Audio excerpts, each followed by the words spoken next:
করে আমার এই ভাই সাহেবরা আমার মা বোনেদের সহযোগিতায় এই মাহফিলটাকে খুব সুন্দর করে সাজিয়েছে। আজকে আমরা এই মাহফিলে জান্নাতের বাগানে যদি বসি, আল্লাহ আমাদেরকে একদিন জান্নাতের বাগানে বসাবে। জোরে বলুন সুবহানাল্লাহ। বসাবে না? বিশ্ব নবী দিবস উপলক্ষে আমরা এই মাহফিলের মধ্যে বসেছি। বিশ্ব নবী দিবস, নবীর মহব্বত ভালোবাসা ছাড়া কিছু হবে। আমরা নামাজ পড়ি, নামাজের আগে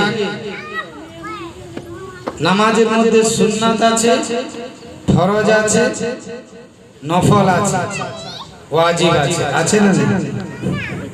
তো প্রথম আমরা ফরজ পড়ি না ওয়াজিব পড়ি? ফজরের নামাজ পড়তে গেলে আগে আমরা সুন্নত হবে, নবীকে ধরতে হবে।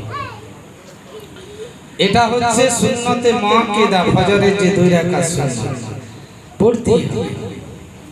জোহরে ফরজ নামাজের আগে 4 রাকাত সুন্নাত আছে, এটাও সুন্নতে মুআক্কাদা পড়তে হবে, নালে গুনাহগার। আর একটা আসরের আগে 4 রাকাত সুন্নাত নামাজ আছে, ওই আসরের আগে যে 4 রাকাত সুন্নাত নামাজ, এটা বলে সুন্নতে গায়ের মুআক্কাদা। পড়লে সওয়াব আছে, না পড়লে গুনাহ নেই। কিন্তু এই সুন্নাতটাকে জানেন? এই সুন্নাতটা হচ্ছে এমন একটা সুন্নাত, এই সুন্নাতটা হচ্ছে নবীর সুন্নাত, এই সুন্নাতটা হচ্ছে মহব্বত।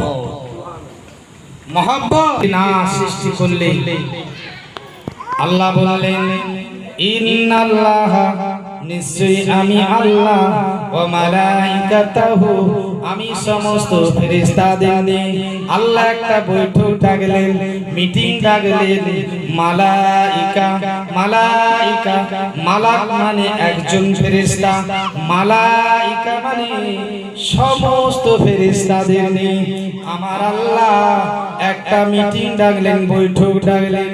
কেননা আল্লাহ ওয়া খালাকুল জিন্না, জিন জাতিকে আগে তৈরি করেছিলেন, করার পরে ওই জিন জাতিরা আল্লাহর হুকুমকে মানে না, আল্লাহর হুকুমকে জিন জাতিরা মানে না। এমন সময় আমার আল্লাহ